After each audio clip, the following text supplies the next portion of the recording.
In today's video, a quiet town became the setting for a crime as brutal as it was senseless. 52-year-old Alistair Campbell, a man simply walking home, was set upon by two predators who turned an ordinary night into something monstrous. This is Curios&Spiritual. We look at the case, the police investigation and trial. It will reveal not just the cruelty of the attack, but also the relentless machinery of justice that moved to confront it.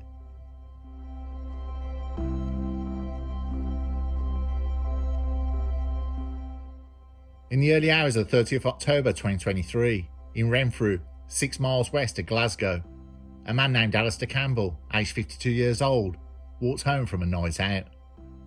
It was colder than usual, a night unremarkable, until it wasn't. Around 3 AM, Alistair was found grievously injured in the common close of the flats on Renfield Street.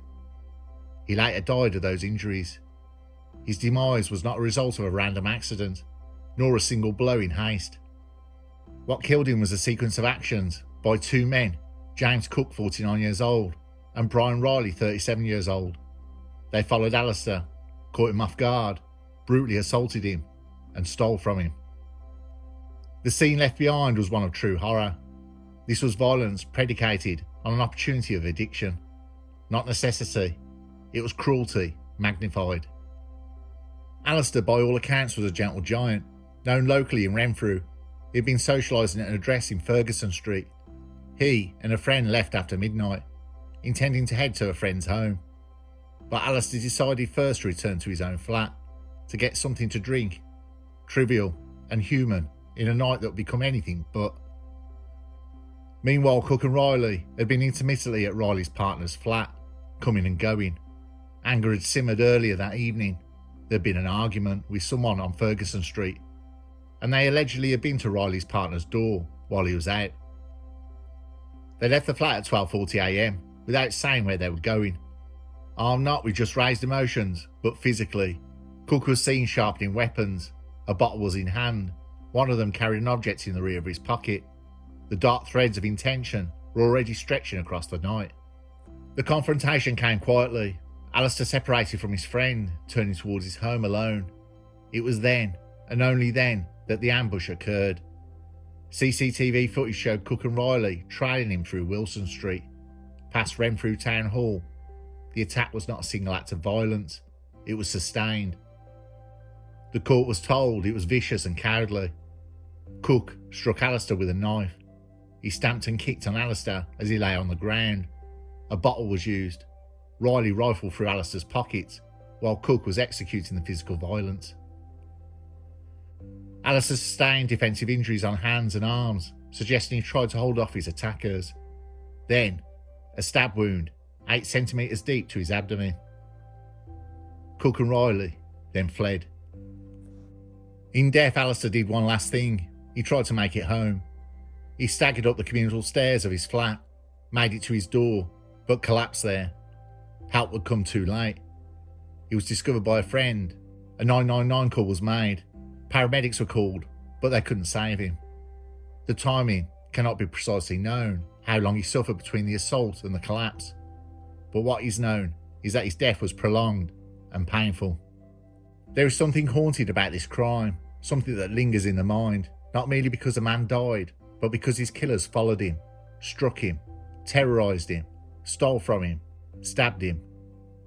Alistair Campbell's life was ended by cowardice and rage. The horror is heightened by its randomness. One man's late night walk home. 2 men armed, looking for a victim. When the community learned of his death, there was sorrow and anger. The brutality of how 2 men with criminal records, known to the system, with opportunities to change, instead chose brutality, left many asking, how could this happen? How could a man known and liked be followed, assaulted so deeply, and left to die a few metres from the safety of his home? The crime is ugly. The victim's life was not deserving of such a fate.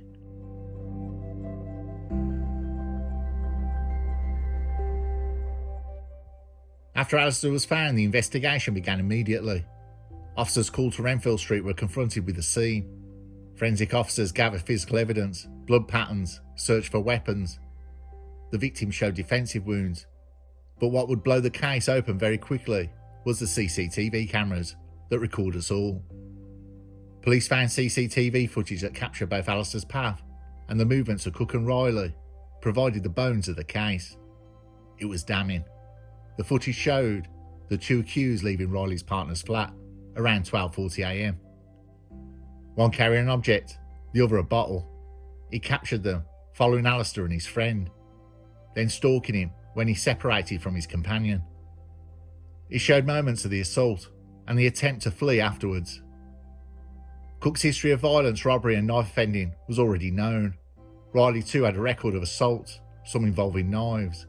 Those past became relevant in court, not as a mere biography, but to show pattern, one that crosses over into how one treats risk, violence, impulse. The timeline reconstructed by investigators was precise. Alistair left the address where he was socialising. He decided to return home. Cook and Riley left the flat they'd been frequenting. They followed, attacked, fled. And then the victim's discovery. Officers worked to synchronise the CCTV stamps, witness interviews, forensic pathology, injuries consistent with what the video showed. They uncovered an 8cm deep wound in the abdomen, defensive wounds to the right forearm and hand. The cause of death was confirmed as those sustained injuries, in combination with the violence of the assault.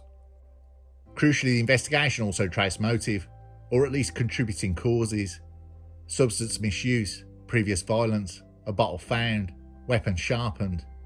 Yes, Cook had sharpened various weapons. There was anger from earlier that evening, something connected with someone being at Riley's door. Still, it was clear that this wasn't a pre-planned robbery, but robbery was attempted. The assault was worse than just theft. It was brutality first, robbery second. The officers collected evidence of an attempted robbery because Riley was seen rifling through Campbell's pockets. The role of the CCTV cannot be overstated. It linked the accused to the scene, the timing, their movements, their interactions. It allowed investigators to place Cook and Riley there, to see their path, to see them trailing the victim. Without it, reconstructing the case would have been harder. Witnesses would have had conflicting stories, but video gave context. Public places with cameras, often a silent witness. In this case, a critical one. Another important part of the investigation was the pleas. Cook and Riley pled guilty to murder on the first day of the trial diet. Now, a trial diet, that's a preliminary hearing before a full trial. Their guilty pleas came early, what might have otherwise been a grueling contested trial full of cross-examination, but also spared the family further ordeal. It also shaped sentencing. Their plea reduced what would have otherwise been a higher minimum punishment parts, that is, the time before being eligible for parole. Police Scotland, in its public statements, expressed both regret for what happened and a commitment to justice. Detective Chief Inspector McCready noted that violent incidents like this would not be tolerated, that community safety depends on swift resolution, and that officers would tirelessly pursue accountability. There was no room for ambiguity. Every shred of evidence seemed to drag the truth into the light, that Alistair Campbell was set upon by two men, assaulted viciously, robbed, and left to die.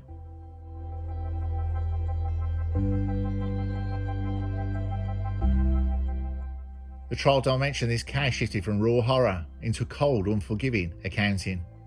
On the 15th of September 2025 at Glasgow High Court, James Cook and Brian Riley entered guilty pleas to the murder of Alistair Campbell.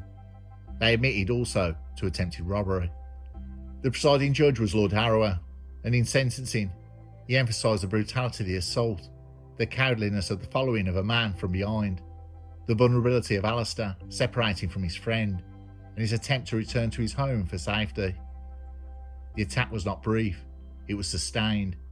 The use of weapons, the depth of the wound, and the ignored pleas for mercy all pointed to guilt beyond mitigation. The judge acknowledged these were not crimes of passion or spur of the moment, but of impulsive cruelty deepened by criminal histories, substance dependency, and choices made in anger. The judge said both have appalling criminal records. Yours, Mr. Cook, is worse. Since 1993, you acquired 5 previous convictions on indictment, 4 at High Court level for offences of assault and robbery, assault and attempted robbery, and attempted murder, for each of which you received lengthy custodial sentences. 3 of your previous convictions involved the use or possession of a knife. Mr. Riley, you have a prolific record of previous convictions for a variety of offences dating back to 2006. 6 of these were on indictment, 4 were for assault, 3 of which involved the use of a knife or other weapon, the 2 of which caused severe injury. Mr. Cook, for the murder and attempted robbery of Alistair Campbell, I sentence you to life imprisonment. Had it not been for the timing of your plea, I would have fixed the punishment part at 19 years. However, the narrative records that in August 2025, you indicated a willingness to plead guilty to the charge of murder, as a result of which I'm prepared to reduce your sentence by approximately 1/8. The punishment part will therefore be 16 years and 8 months, backdated to the 8th of November 2023, when you were remanded in custody. In mitigation, the defence for Cook submitted that his childhood was troubled, that he had adverse experiences, possible mental illness, periods of psychosis, and failures to adhere to prescribed medication, among other personal vulnerabilities. The court considered those things, but made clear they did not lessen the severity of the crime. Vulnerability does not excuse violence, especially of such sustained ferocity. The defence for Riley likewise pointed to substance misuse and personal difficulties, but the judge placed both men in a scope of full responsibility, particularly Cook as a principal assailant. Mr. Riley, for the murder and attempted robbery of Alistair Campbell, I sentence you to life imprisonment. Had it not been for the time in your plea, I would have fixed the punishment at 17 years and 6 months. However, given the timing of your plea, I am prepared to reduce your sentence by 1/10.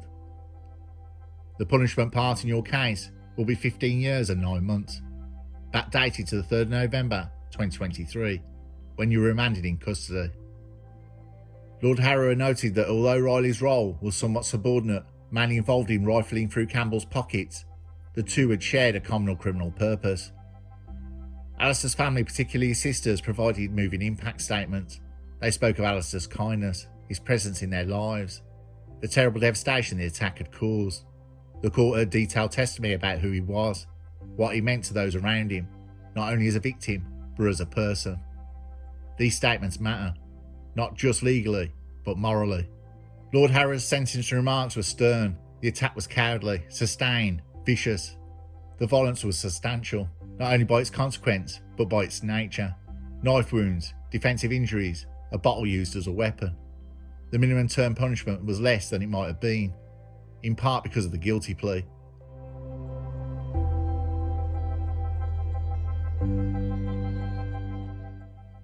The impact does not end with sentencing.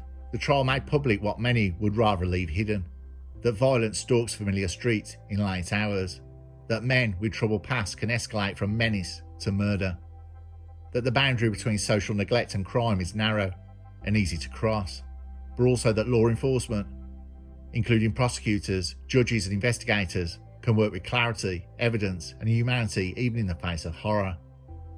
In this case, justice was done, though in my opinion the sentences should have been longer. These men were all well known in the criminal justice system. When the judge spoke of retribution and deterrence, he meant to condemn not only what happened, but the possibility that others might imagine violence is consequence-free. That message is part of the trial's purpose. For Alistair's family, the verdict and the sentence bring no comfort for absence, no wiping away of grief, but no real closure. The legal system need to acknowledge their loss, held the guilty to account, and declared that what was done was wrong, intolerably wrong. The court closed with the cold finality of life lost and punishment imposed. Cook and Riley will be locked up. Alistair's memory remains with those who loved him. His life continues in memory, gentle, generous, real. The horror of what they did does not define him, except to contrast. In darkness, his humanity is his light. Now, I've had a recent message about calling addicts junkies by some people with pasts who should really know better. You see, I do my research, and it wasn't difficult. But I'm asking you, the viewer, do you agree with me? A junkie doesn't want to change, chasing a fix, where an addict knows they're addicted and wants to change. These two men, these killers were junkies. stalking the streets in the early hours of the morning. We tell our kids that monsters don't exist, but they do. They really do.